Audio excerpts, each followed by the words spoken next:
There can be many forms of animation, and we have probably seen a lot of them without knowing any of the difference. Like the first animation was celluloid animation, which was the first to be developed, and in this basically involves drawing frames, individual images, and keeping them right next to each other. And when or like you can even often draw them by hand, and when each image is on a separate medium, for example like a piece of paper with the outline drawn and then filled with the color, by taking a photograph of each cell at one time, when the images are viewed quickly, it appears like as an animation.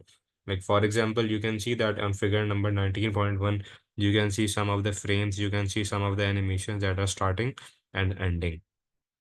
The original animations were made using animations with thousands and if not millions of individual frames. So the basic principles of all animation is basically a series of individual images that are shown rapidly after another.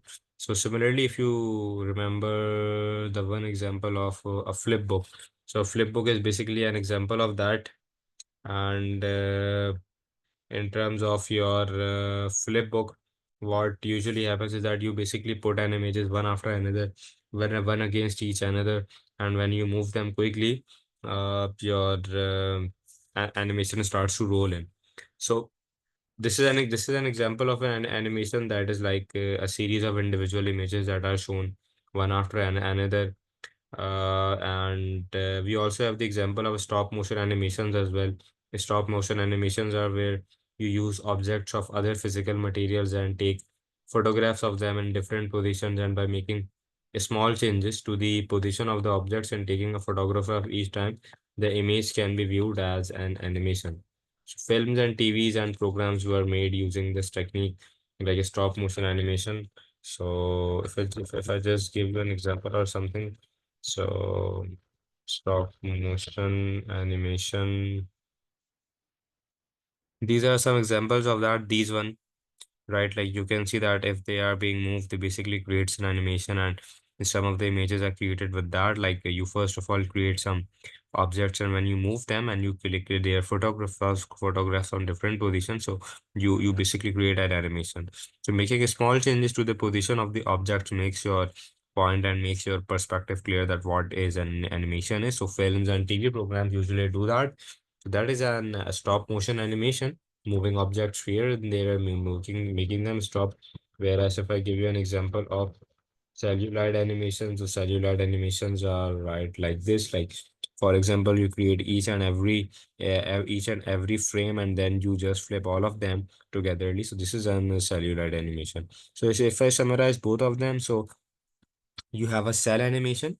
So cell animation is also called a cell animation, where individual images are drawn on separate pages and then they are photographed one frame at a time, so that when they are added all together, so they are being shown as a cell animation.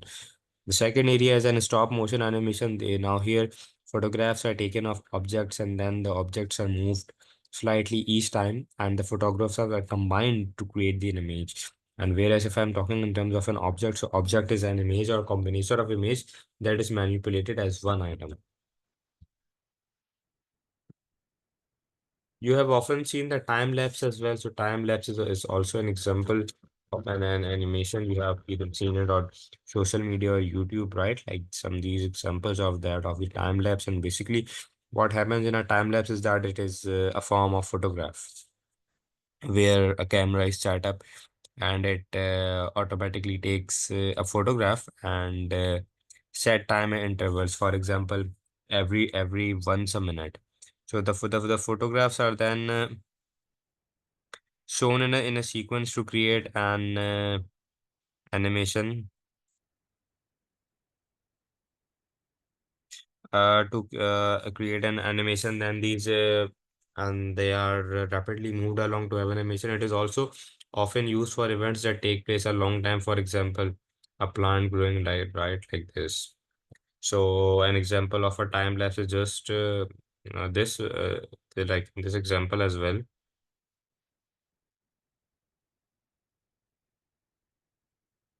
Other than that, we have the flipbook, the famous flipbook animation as well.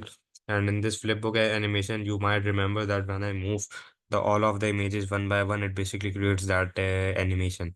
And then each and every page I create a separate image. So now when I'm creating each and every image into a separate frame, that means that I am creating a separated what do you say, a separated shot of that.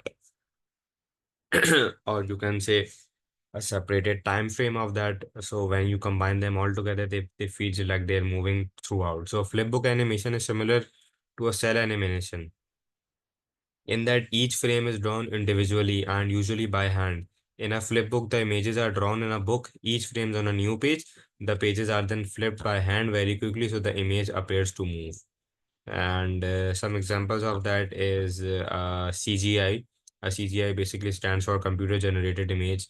This refers to any image, whether still or moving, that are created using a computer. Now, when it comes to images, we have, sorry, animations, we have two types of that. One can be a 2D, one can be a 3D. Right in front of you, you can see that this is basically a time lapse. So what is a time lapse?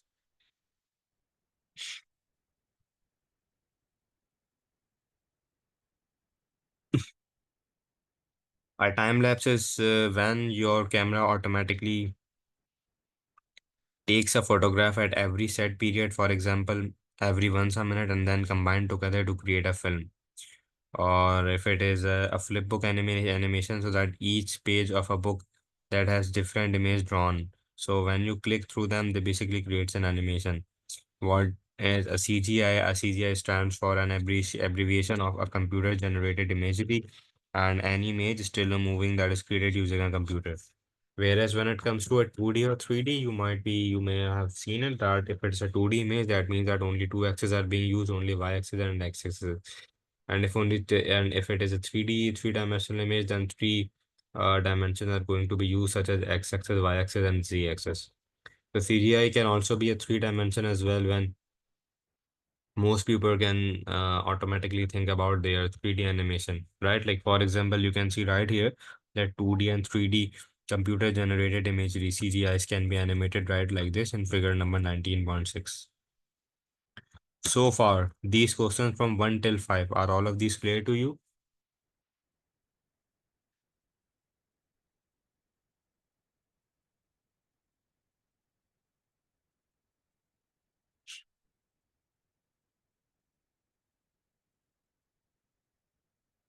Sure, sure. Just give me a moment. I'm continuing from the frames.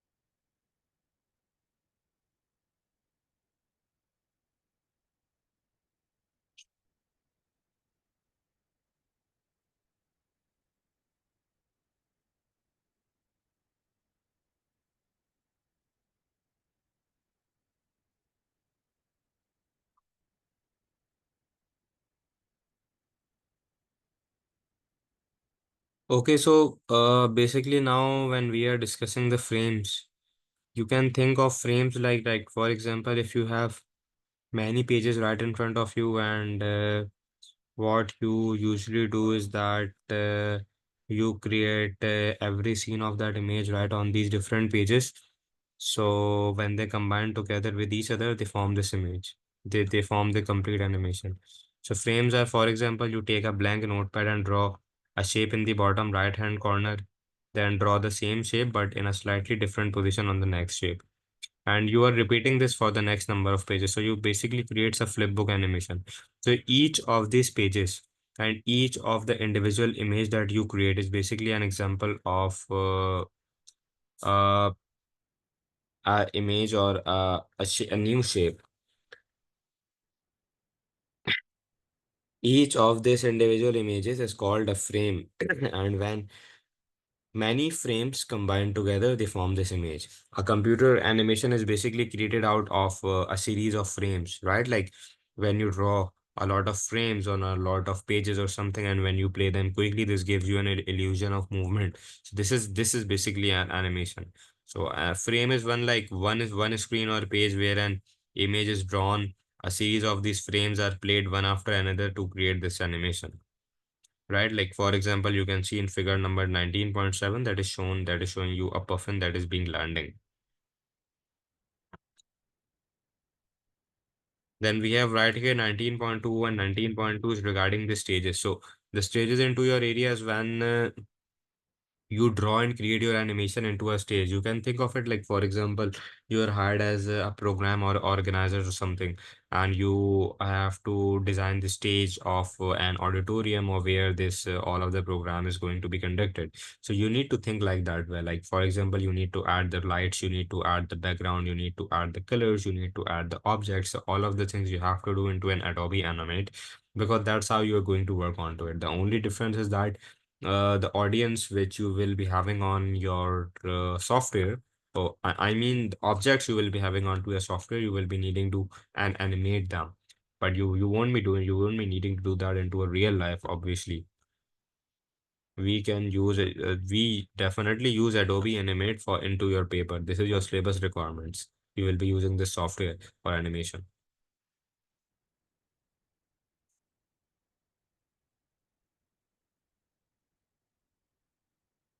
But before than that, you have to be expert into your Photoshop and an Illustrator, and you can only do that once you have your laptop in hand.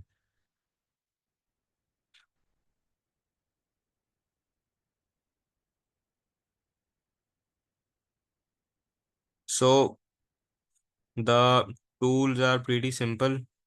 You have here x-axis, you have here y-axis. You can set the position of your objects, starting at which position, start where you want to add them. You can modify a document, you can add colors to add, you can add the aspect ratio. Aspect ratio is basically the size of the screen. Now, when we were talking in terms of one Photoshop Illustrator, we refer to it as a width or height. Now, when I'm discussing to you in terms of an Adobe Animate, this means that I am referring it to in terms of your size of it, like what is going to be the width and what is going to be the height.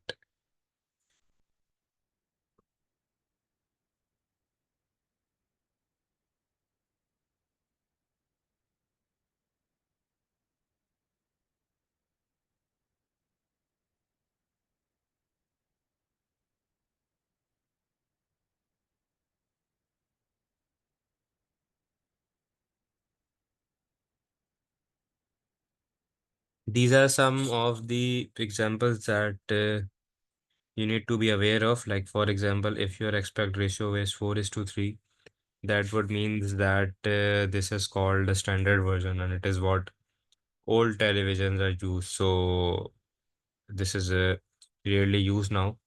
It's 4 unit wide and 3 units high. It could be right like 2000 pixels wide by 1500 pixels high. And when it comes to a 16 out of 9, this is the ratio that is currently being used for the televisions, right? Like it's like 16 units wide and 9 its unit high. Whereas when it comes to 235 or 1, this is like a wide screen that is being used for films, and it's 2.35 units wide to 1 unit high. Whereas when it's like 16 or 10, it's like 16 units wide and 10 units high. That is the most common aspect ratio of your videos when you will be working into an Adobe Animate. The process is going to be simple. Simple, like when you are creating that into an Photoshop and Illustrator, you were using the create now button to set the size. Now in terms of an Adobe Animate, you will be needing that. You will be writing the width and the height of that. Means that setting up the ratios of that. Whereas the use of rulers, guidelines, and grids are going to be same. I'm not going to discuss them into detail right here because we have already done that into our Illustrator part. I'm just going to tell you the basic concept that a ruler is going to be used where you wanted to see the position of items on the screen and you want to help them draw them to the correct size. Whereas when it's a grid, it's a tool that displays a grid on the background of the screen to help you out with the alignment. And when it comes to an snapping is like It is a feature that will predict where you want the object placing, right? Like for example, you can align them to any place you want to wishes to.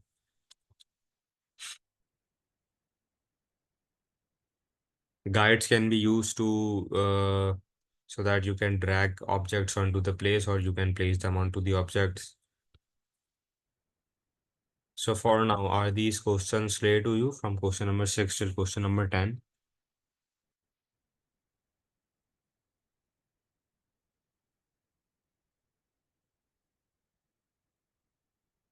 Can you please define me that what do you not understand? Like the question number 6 is, but will ratio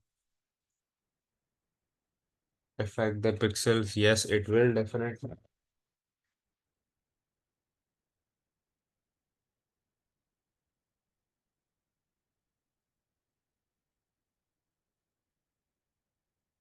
It will definitely. The higher the ratio you have, the more the pixels you will be having, either on your width side or either on your right side.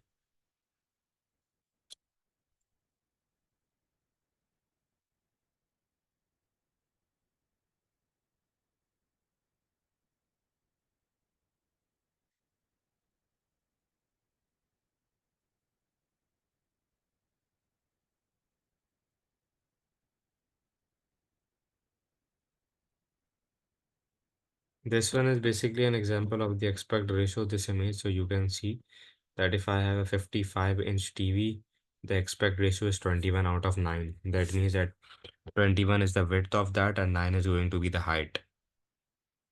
Now it's pretty obvious that if you are increasing the size of your LCD, that also means that you are increasing the number of pixels. And if you are increasing the number of pixels, that means that you are also working on to the height of that.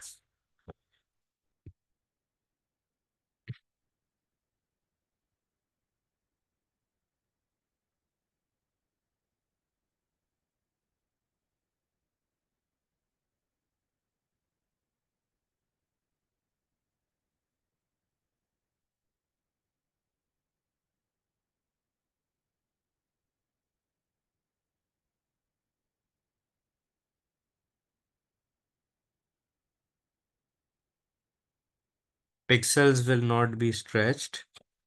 The bigger the television size, they are not stretching the pixels. They just simply add more detail to that.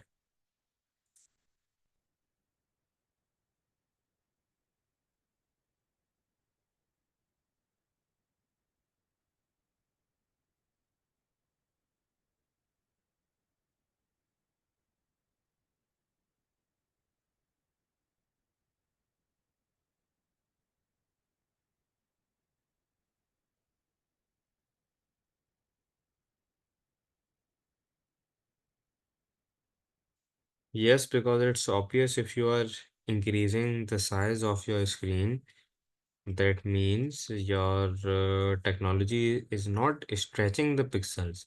Stretching is something else.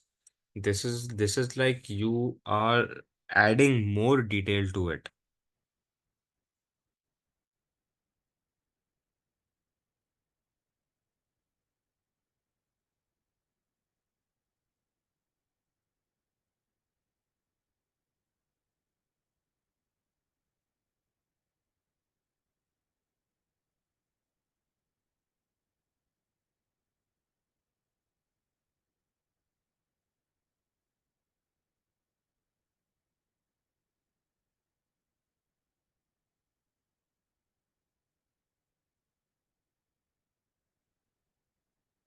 Because if you stretch them, they will become pixelated. But if you are increasing the size of your television, have you ever seen an image or something that is pixelated? No, because they do not stretch it. They add more detail to it. They add more resolution to it. Now, for example, if they are pixelated, that would mean that you are representing a picture that is not likely to be the resolution of your that is not likely to be the resolution of your screen. So this is the reason that it is pixelated, but not because of your LCD or the aspect ratio. Aspect ratio is just another name for your width and height. Do you understand it?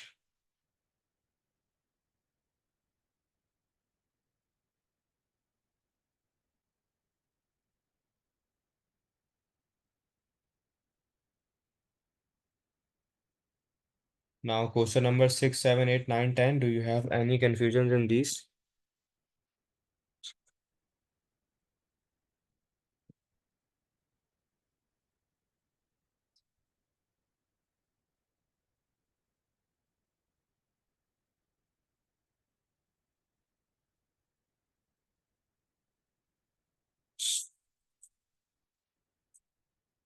Do you know what is snapping?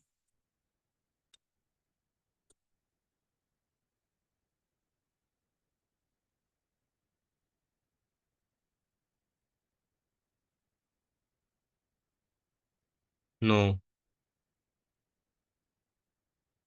you didn't ask for it. Snapping is basically like no, no, no, no, not that snapping. Snapping is basically a feature that is going to predict where you want your object to be placed by aligning them to other objects, images, or grid lines. Like for example, if you create a grid or a line or something and you want certain objects to be snapped right onto that, this is the place where you use snapping. Snapping is not like that cut and paste. Snap is like that you are bringing that object and you are aligning it with a ruler or something so that it is snapped with that.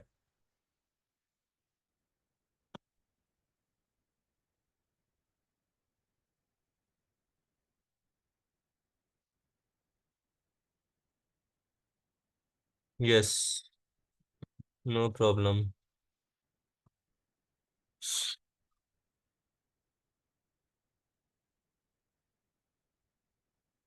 So far, can you complete these questions and get back to me either onto a Word document or something?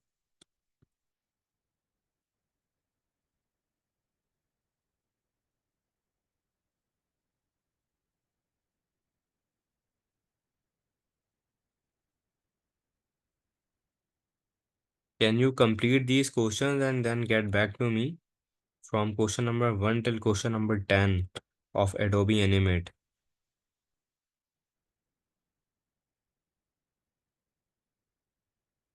till page number 437? Right, like I don't mean to have a lot of time of you spent on these questions. I just want one word answer, that's it. Because these are not the questions that are going to be coming into your exam, but you need to remember these words because when we will be working onto the software part, we will be using the same words and the same terminology. So if you're not aware of these, you will be struck. So I just want you to spend your time on this and then get back to me. And have you covered anything since my last class? So that can you share it with me if you have done anything? Right, like for example, if we don't have a laptop, that is definitely an excuse. But apart from not being having a laptop, have you started your preparation or not? Not really, sir. Then it's definitely your mistake because you are going to be responsible for your grade. Our syllabus is going to be completed, and if you are not going to keep up with me, I have told you 1,000 times that it is not something like that. If I'm going to able to teach you again and again, your grade will be secured. You need to work onto yourself as well. It's not a one man job. You need to work with me.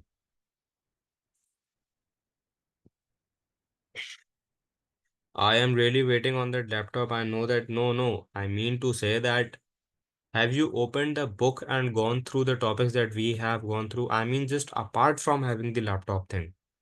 Like, right, let's just leave it for now. Apart from having the laptop, what are the things that you have in your hand? Have you gone through them?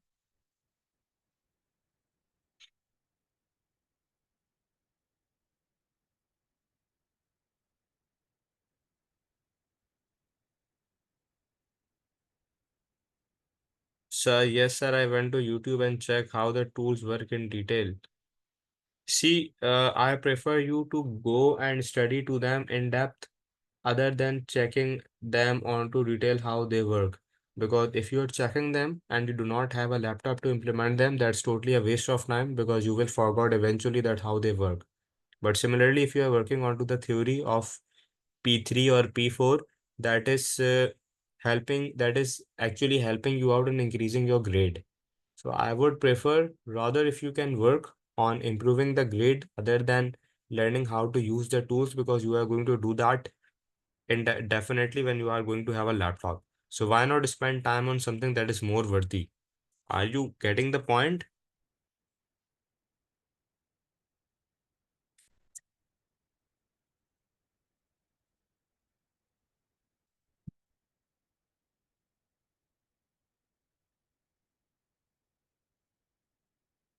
Okay, so I'll see you tomorrow then in our next class, but till then do come up with something that you have prepared. So the first thing I'm going to ask is that what you have prepared in the class. So what should I really do actually to improve, sir? What you can do is that you can open up this book. You can go through you can go through the topics that we have already covered. You can go through the questions that we have already covered, and you can focus on your theory. This is what you can do. And then when you have the laptop, you can cover up with the past papers. But right now, when you have time, why not you are working on your theory? Your theory don't needs a laptop. Yes, yes, the theory for P4. And if you have time, the theory for P3 as well. I think we have completed some chapters of the P3 as well. Yes, so when you have time, why not go for that?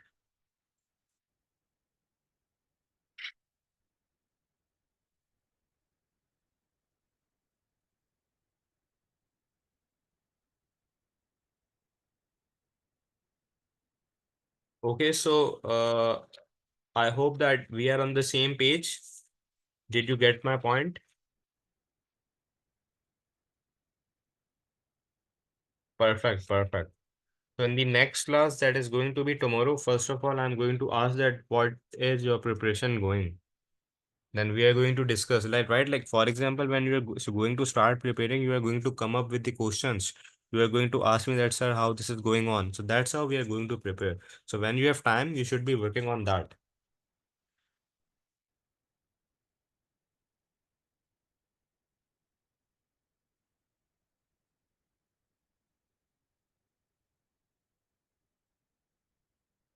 Okay, so I'll see you tomorrow. Till then, take care. Have a good day.